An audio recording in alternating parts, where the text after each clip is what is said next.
ரசூலுல்லாஹி ஸல்லல்லாஹு அலைஹி வஸல்லம் அபூ உபைதா இப்னுல் ஜராஹ் அவர்களை இலல் பஹ்ரைன், பஹ்ரைனுக்கு என்ன செஞ்சாங்க? அனுப்பி வைத்தார்கள். ரசூல் ஸல்லல்லாஹு அலைஹி வஸல்லம் அவர்கள் பஹ்ரைனுக்கு அனுப்பி வைத்தார்கள். பஹ்ரைனுக்கு எதன் வழியா போயிருப்பாங்க?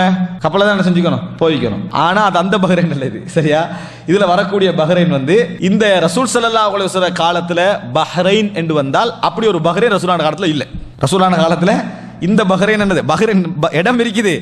பஹ்ரைன் என்பது இதுக்கல்ல. ரசூல் ஸல்லல்லாஹு காலத்துல எப்படி புரிஞ்சுக்கணும்னு சொன்னால், ஈராக் எல்லை, சவுதியோட எல்லை, இந்த வட பக்கத்துல, அதாவது வடகிழக்குல, இந்த எல்லையில இருந்து ஓமான் வரும் வரைக்கும், கீழுள்ள இந்த ருபுல் ஹாலி வரும் வரைக்கும் உள்ள அந்த அத்தனை பகுதிக்கும் ஓரத்துக்கு என்ன செய்வாங்க? பஹ்ரைன் அப்படிதான் அழைப்பார்கள். பஹ்ரைன் என்று தான் அழைப்பார்கள். இப்ப உள்ள பஹ்ரைனுக்கு அவால் என்ற பெயர் இருந்தது. இன்னும் வேற வேற பெயர்கள் என்ன செஞ்சது அதுக்கு இருந்தது. அது இந்த பகுதியில் ஒரு செட். அது இந்த பகுதியில் கூடுதலாக யாருடைய ஆதிக்கம் இருந்ததுன்னா பாரசீகர்களுடைய ஆதிக்கம் என்ன செஞ்சது இருந்தது. அதனாலதான் வளைகுடாவை வந்து என்னது பெர்சியன் வளைகுடா என்று சொல்றதா, அரேபியன் வளைகுடா என்று சொல்றதான்றது என்னது இன்னும் பிரச்சனைக்கு. அவங்க வந்து பாரசீக வளைகுடா சொல்லுவாங்க. ஈரான் வந்து இந்த வளைகுடாவை சொல்லுவாங்க, இது பாரசீக வளைகுடா தான்.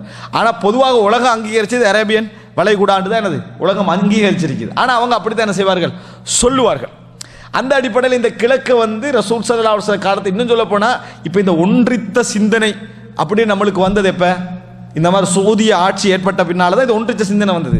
இன்னமும் நம்ம துபாயை இந்த எல்லையில இந்த நிலத்துல இருந்தாலும் வேறவா தானே பார்க்கிறோம், குவைத்தை வேறவா தான் பார்க்கிறோம். அதே மாதிரி அந்த பஹ்ரைனை வேறவா தான் பார்த்தாங்க அன்றைய காலத்தில்.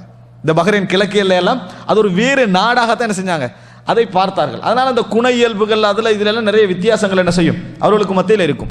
அப்ப ரசூல் ஸல்லல்லாஹு அலைஹி வஸல்லம் அவர்கள் ஃபர்ஸ்ட்டுக்கு, அதாவது பஹ்ரைனுக்கு முதலாவது அரேபிய தீபகற்பத்தில் யுத்தம் நடக்கிற டைம்ல எல்லாம் பஹ்ரைனுக்கு எப்படி யமனை எட்டி பார்த்தாங்களோ, சிரியாவுக்கு கடைசி பதில போனாங்களோ, அதுக்கெல்லாம் முந்தி என்னது பஹ்ரைனுக்கு போனாங்க. ஆனா பஹ்ரைனில் உள்ளவங்க வந்து யாருமே என்ன செய்யல, யுத்தத்துக்கு வரல. யாருமே வந்து யுத்தத்துக்கு வரல. முசாலஹா, அதாவது சமாதானம் செஞ்சுக்கிட்டு ஜிஸ்யா வரி செலுத்துவதற்கு என்ன செய்தார்கள், உடன்பட்டார்கள். ஜிஸ்யா வரி செஞ்சு பஹ்ரைன் அப்ப தனி நாடு வழங்கிங்க, பஹ்ரைன் ஜிஸ்யா வரி செலுத்துவதற்கு உடன்பட்டார்கள். இந்த பகுதிக்கு ஏற்கனவே இருந்த பெயர்கள் ஒன்றுதான் இந்த ஹஜர் என்ற பெயர் இருந்தது. ஹஜர் என்ற பெயர் இருந்தது.